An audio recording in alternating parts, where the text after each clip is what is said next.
Hi, this week's Parsha is Parsha Behahalotcha, and a lot of things going on. And I want to focus in on this is the famous moment where the cloud is mentioned, as I understand it, in the Torah, where the cloud descends upon the Mishkan, the tabernacle. And right before that moment that happens, the Torah writes in Bamidbar chapter 9, verse 14, V'chi yagur idchem ger ve'asa Pesach la'Hashem ki hukat ha'Pesach uch mishpatav kain ya'aseh hukat achat yihyeh lachem v'lager u'le'ezrach ha'aretz.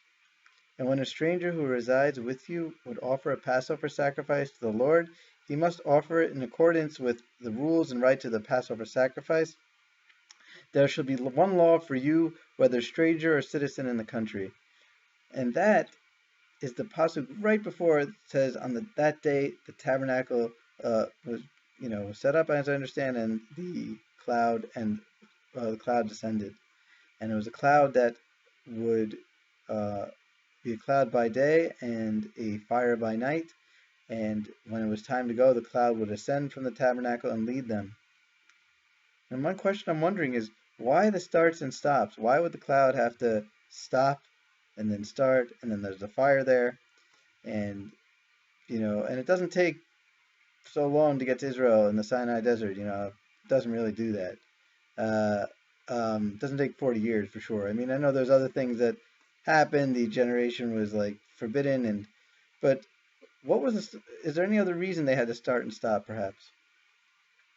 And I want to offer one idea, and it's perhaps linked to that pasuk. It would be great. It's open to interpretation here. There's my one idea. It could be. I'm not saying it is. Could be that the idea of having one law for the stranger and for the citizen certainly can apply to the law in the heart of loving our fellow as ourselves.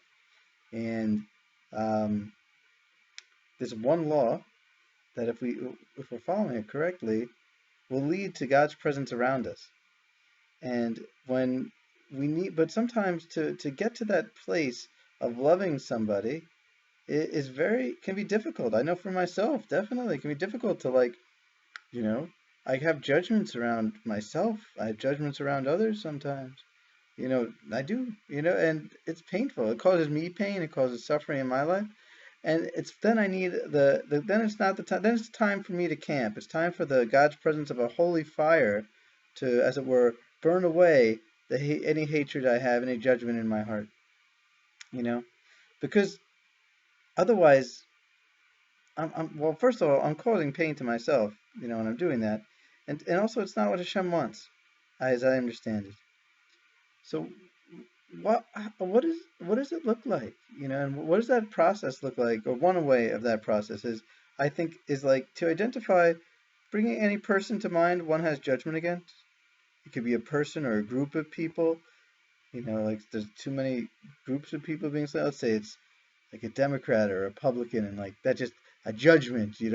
Or if someone's I don't know, if someone's gay, or if someone has a different religious group, or if someone's from a different country, or and if I don't have, and it doesn't mean I have to agree with, like, if this person's position on this issue or that issue, but if I don't have empathy, if I don't have my heart open for them, even if I don't agree with them, then I'm not following God's way.